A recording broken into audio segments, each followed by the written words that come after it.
All right. Secondly, Seattle officially preparing to host the 2026 FIFA World Cup just a couple of weeks away. City leaders, emergency officials asserting that all their years of preparation have paid off, and we are ready to accommodate an estimated 750,000 visitors to the city of Seattle for the various World Cup games that are going to be hosted in the city. Now, some lawmakers remain concerned about safety issues. The city is implementing some major logistical and transit initiatives to manage the influx. Here's the tournament schedule. I want to put this up for you. You can see obviously the most exciting event for us in Seattle is going to be the match held at Lumen Field on June 19th when the men's team, the USA men's team, will play Australia. So I looked up prices for that game if you're still looking for tickets and you just, got some money to spare. The cheap seats that were still available when I got on this morning and checked are about $1,100-$1,200 each. Better seats are going close to $6,000, but there are still tickets remaining. So if you're a diehard soccer fan and just got to be there for that main game on June the 19th, you can still go. There are still tickets available. You might not be able to pay your mortgage for the next few months, but you could go.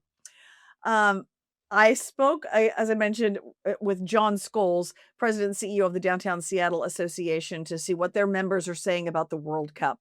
Will it be a boon for the economy? The one that everybody hoped for? He's actually pretty optimistic that even though not as many people have booked hotel rooms that they were hoping for, he says the city will really benefit. This is a big events town. It's been that way certainly since the World's Fair in 1962, but recently as well. We had a terrific victory parade for the Seahawks. We hosted the Winter Classic for the NHL at T-Mobile not too long ago. We had All-Star Week. This is a town that's used to big events and big crowds in the summer, and I think is going to shine and deliver a fan experience for locals and visitors unlike any other of the 16 or 15 other host cities across the three continents, because it's so walkable, because our stadium's so close to the downtown. We've got this incredible waterfront. We've got great transit service, so people don't all have to drive to Lumen Field. So we're thrilled and excited about what's coming in just 2 weeks or so. The first match on the 15th of June, and the residual return, I think, is a great opportunity for Seattle, with folks coming here maybe for the first time, having a great time, going back, telling their friends and family and colleagues, and hopefully they and many others return. And so I think the residual value of being able to host these matches is potentially significant. And the good news is we haven't had to build a new stadium and spend hundreds of millions of dollars in infrastructure that's not going to be used or needed after these matches are done. Certainly there's been some investments made, but most of the things that have been invested in are things we're going to benefit from and utilize for years to come. And they weren't necessarily built for soccer. They were built because they're important things for our city and region. So Scholes is pushing for Mayor Katie Wilson to turn the cameras back on all over the city. This is something we've talked about.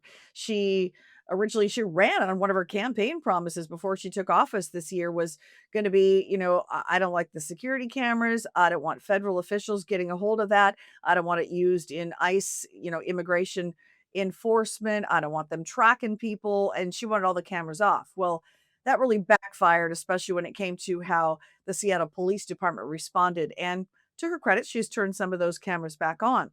But Scholes with the Downtown Seattle Association says the cameras that are down in the stadium district are still off. They're there, they're up. They just need somebody to push the on button. And he thinks with the World Cup coming, that should certainly be happening.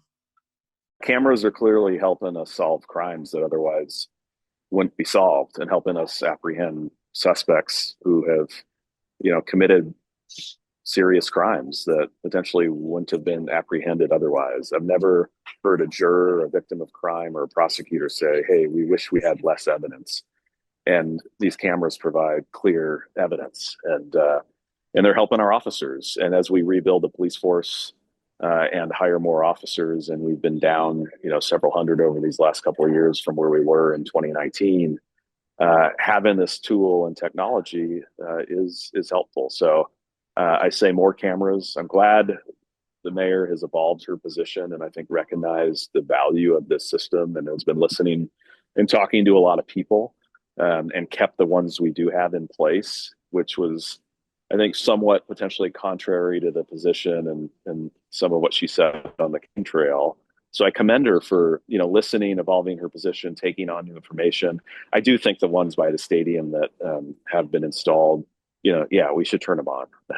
There's I think very little risk that the federal government takes over this pretty limited camera system, and the benefits far outweigh that limited risk.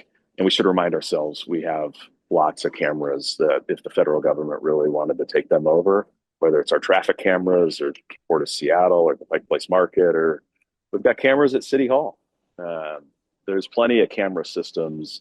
The federal government wants to take them over. And One other note from Scholes of the Downtown Seattle Association, he said, "Yeah, I wish that the city had done a better job in cleaning up the graffiti." Maybe you haven't been downtown recently.